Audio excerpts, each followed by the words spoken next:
गांव के पास बने एक जंगल में दो राक्षस रहा करते थे।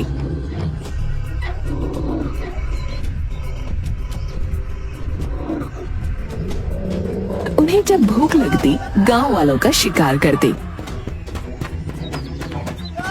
और उन्हें मार पीट कर खा लेते, जिसके कारण गांव के लकड़हारे उनसे बहुत डरते थे। एक बार अनजाने में उन्होंने इंसानी वेश में नागराज कुमार को पकड़ लिया और उनका जादुई दीपक उनसे छीन लिया। नागराज कुमार, ये तो बड़ा अनर्थ हो गया। नागलोक के जादुई दीपक के कारण ही यहाँ उजाला रहता था। अगर दीपक नहीं मिला तो हमें अंधेरे में रहना होगा। सैनिकों, पिताजी को इसकी खबर नहीं होनी चाहिए। मैं उन राक्षसों को ढूंढकर दीपक जरूर ले आऊंगा। लेकिन नागलोक में अंधकार हो जाने के कारण नागराज कुमार का सर एक बड़े पत्थर से टकरा जाता है और वो बेहोश हो जाते हैं। दूसरी तरफ गरीब लकड़हारे बाबूलाल के घर में खाने को कुछ भी नहीं था। वो सोचने लगा, राम जी की कसम, मरना तो निश्चित है। या तो भूख से मरे या फिर जंगल जाकर मरे। जंगल जाकर मरूंगा तो कम से कम मन में यह तो रहेगा कि हमने परिवार के लिए मेहनत करी, वरना मरने के बाद भी खुद को माफ नहीं कर पाऊंगा। बाबूलाल की बीवी ने उसे घर में पड़े चोकर की 2 रोटियां और चटनी दे दी। एक हाथ में कुल्हाड़ी और एक हाथ में खाने पीने की पोटली लेकर बाबूलाल पेड़ काटने जंगल की ओर चल पड़ा। जब वो जंगल पहुंचा तो उसे दूर दूर तक कोई नहीं दिखा।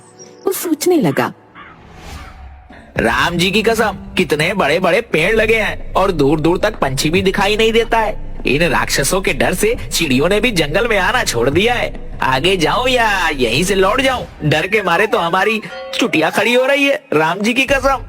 बेचारे बाबूलाल के सामने बार बार उसके परिवार का भूखा चेहरा आ जाता। हिम्मत करके वो आगे बढ़ा। उसे सामने एक पेड़ गिरा हुआ दिखाई पड़ा। राम जी की कसम, बीवी ने जो रोटी बनाई है खा लेते हैं। कहीं ऐसा ना हो कि भूखे ही मर जाएं। फिर आगे बढ़ेंगे और पेड़ काटेंगे। देखें हमारी किस्मत में क्या लिखा है राम ने। बाबूलाल ने अपनी पोटली खोली। पोटली खोलते ही रोटी, चटनी और प्याज की महक चारों तरफ फैलने लगी। कुछ ही दूरी पर दोनों राक्षस भी पेड़ पर बैठे हुए थे। काफी दिनों से कुछ ना खाने के कारण उन्हें भी बहुत भूख लगी थी। भैया, गलती से हमने नागलोक का दीपक छीन लिया है। नागों के डर से यहाँ छुप कर बैठे हैं, लेकिन इस सुगंध ने तो मेरी भूख को और भड़का दिया है। अरे भैया, लगता है कोई मानव खाना खा रहा है। मुझे तो मानव के मांस की भी सुगंध आ रही है। चलते हैं और देख कर आते हैं कि किसकी इतनी हिम्मत है जो जंगल में हमारा खाना बनने आया है। वह देखो भैया, वह मानव जाति का जानवर पेड़ के नीचे कुछ खा रहा है।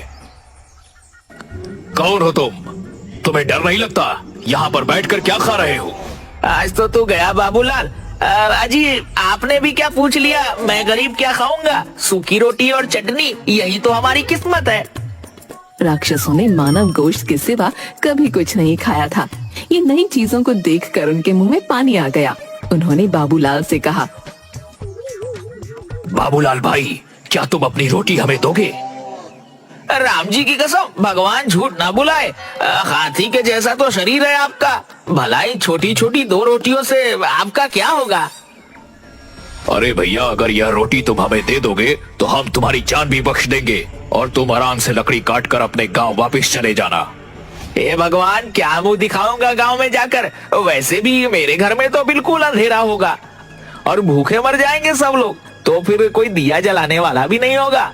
अरे वाह, क्यों ना नागलोक का दीपक हम इस मानव को दे दे। अगर दीपक इसके पास रहेगा तो खतरा भी इसी को होगा और हमारी मुसीबत टल जाएगी। बहुत बढ़िया छोटे, तू कमाल कर दिया। चल ला, दीपक किसी को दे देते हैं और इसके बदले में इसका खाना ले लेते हैं। इस मूर्ख को क्या पता कि यह अपनी मौत ले जा रहा है।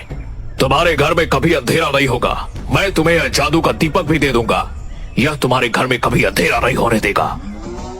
बाबूलाल ने मन ही मन सोचा, इन्हें मना करने का मतलब है मौत। राम जी की कसम, अपनी कटी हुई लकड़ियां और जादुई दीपक ही लेकर घर चलता हूँ, इसी में खैर है। दीपक और लकड़ियां उठाकर वो घर पहुंचा। क्यों जी, आ गए तुम? सीता मैया की जय, बड़ी भूख लगी है।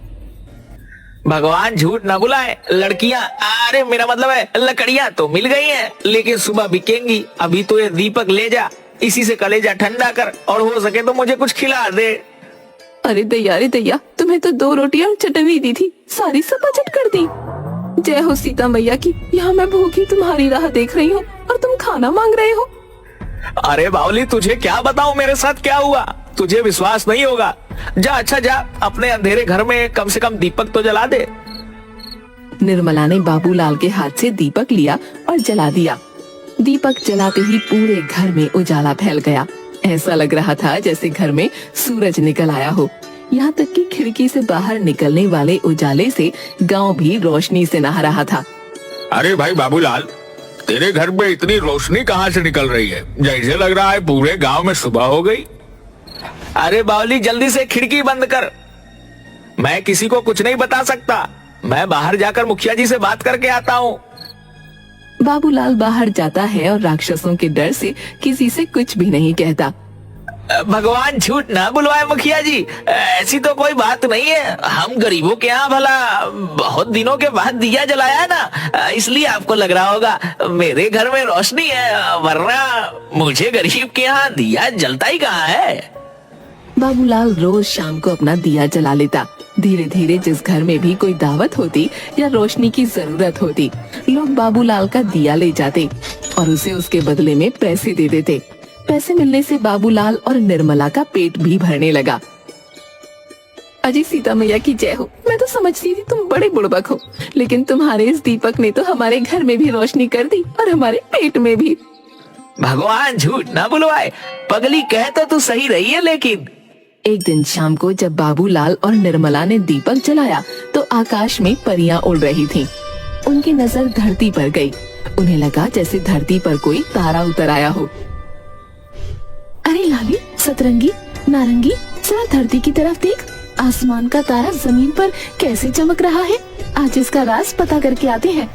सभी परियां धरती पर पहुंची और ये देखकर हैरान रह गईं कि वो दीपक तो नागलोक का दीपक है। हे भगवान, अगर नागलोक के नागों को पता चल गया कि ये दीपक यहाँ है तो इस मानव की तो खैर नहीं। मुझे लगता है हमें जल्दी से बता देना चाहिए। परियां जोर जोर से बाबूलाल का दरवाजा खटखटाती हैं। आप लोग कौन हैं? हम लोग तो बहुत गरीब हैं, हमसे क्या चाहती हैं? हम परियां हैं, तुम्हें सावधान करने आई हैं। तुम्हें ये दीपक कहाँ से मिला? ये पृथ्वी लोक का दीपक नहीं है, ये नागलोक का दीपक है। जल्दी से जल्दी इस दीपक को जहाँ से लाए हो वहीं रख दो, वरना तुम्हारे ऊपर बहुत बड़ा संकट आ जाएगा। भगवान झूठ ना बुलवाए, ये आप क्या कह रही हैं? परी रानी, ये दीपक तो मुझे जंगल में राक्षसों ने दिया है। यह तो मेरा उपहार है, मैं इसे किसी को नहीं दूंगा। सीता मैया की जय हो। इस दीपक की वजह से तो मेरे घर में खाना बनता है, मैं इसे किसी को नहीं दूंगी। तुम बड़े भोले हो मानव। राक्षसों ने नागराज को बंदी बनाकर इस दीपक को चुरा लिया था। ये दीपक नागलोक का सूरज है। इस समय पूरे नागलोक में अंधेरा है और सभी नाग इस दीपक को ढूंढ रहे हैं। अगर उन्हें पता चल गया कि ये दीपक तुमने चुराया है तो वो सब तुम्हारे ऊपर आक्रमण कर देंगे और ये गांव खत्म हो जाएगा। ये आप क्या कह रही हैं? अगर ऐसा हो गया तो क्या होगा, आप ही बताइए। मैं उन्हें यह दीपक कैसे वापस करूं? मेरे अंदर तो ना ताकत है, ना हिम्मत है और ना ही कोई जादुई शक्ति। तुम चुपचाप ये दीपक ले जाकर गांव के बाहर बनी सांपों की बांबी के पास रख दो, वो इसे खुद ही ले लेंगे। लेकिन अब इस दीपक में तुम्हारी गंध आ गई है, वो तुम्हें छोड़ेंगे नहीं, वो तुम्हें सजा जरूर देंगे। अरे सीता मैया की जय हो। परी रानी, मेरे पति को बचाने का कोई उपाय बता दीजिए। ये लो, ये जादुई मोती है, इसे मुंह में रखने से तुम गायब हो जाओगे। तुम अपनी बात नागराज को कैसे समझाओगे ये मैं नहीं जानती, पर मैं तुम्हारी इससे ज्यादा कोई भी मदद नहीं कर सकती। तुम्हें खुद ही अपनी बुद्धि से काम लेना होगा। अरे ये क्या हो गया? घोर कलयुग है। मैं तो राक्षसों को खाना देकर आया और उन्होंने मुझे यह मृत्यु को बुलाने वाला दीपक दे दिया। सुनिए जी, घबराइए नहीं, हमें हिम्मत से रहना पड़ेगा। आपको पता है ना, नाग पंचमी आने वाली है। चलिए हम गांव का सारा दूध खरीद लेते हैं। बाबूलाल और निर्मला ने दीपक को गांव के बाहर नाग के बिल के पास रख दिया।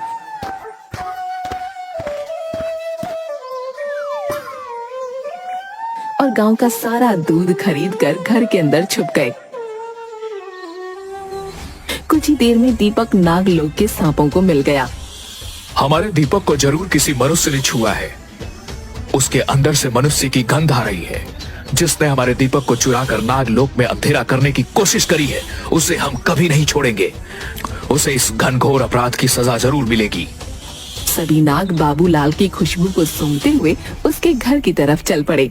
दूर से ही सांपों की फुफकार की आवाज आने लगी। सभी गांव वालों, आप सभी एक एक कटोरा दूध मेरे घर के चारों तरफ रख दीजिए और सभी अपने अपने घरों के दरवाजे बंद करके अंदर छुप जाएं, जब तक मैं ना कहूं कोई बाहर नहीं आए। गांव पर एक भयानक संकट आया है, लेकिन मैं आप सबको इस संकट से बचा लूंगा।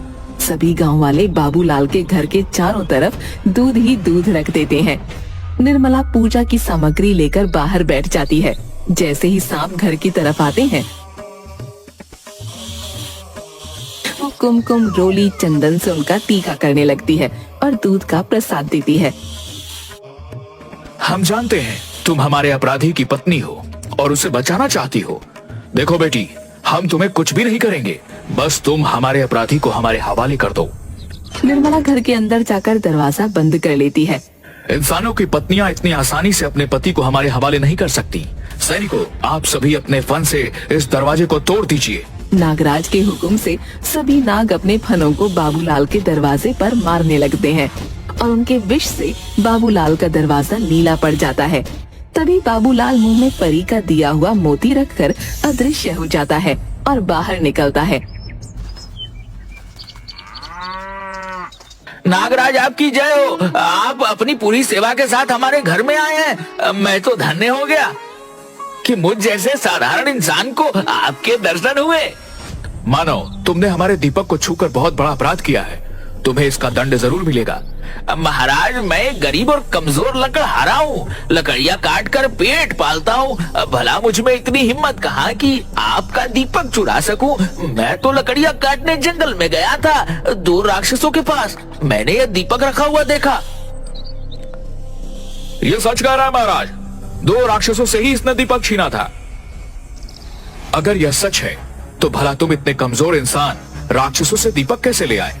महाराज, जैसे ही मुझे पता चला यह दीपक नागलोक का है, मैंने अपने प्राणों की बाजी लगा दी और दीपक लेकर घर आ गया, क्योंकि मुझे पता था कि आप दीपक को ढूंढते हुए जरूर आएंगे और मुझे दर्शन देंगे। मैं आपका बहुत बड़ा भक्त हूँ। अगर तुम इतने ही सच्चे हो तो हमारे सामने आकर बात क्यों नहीं करते?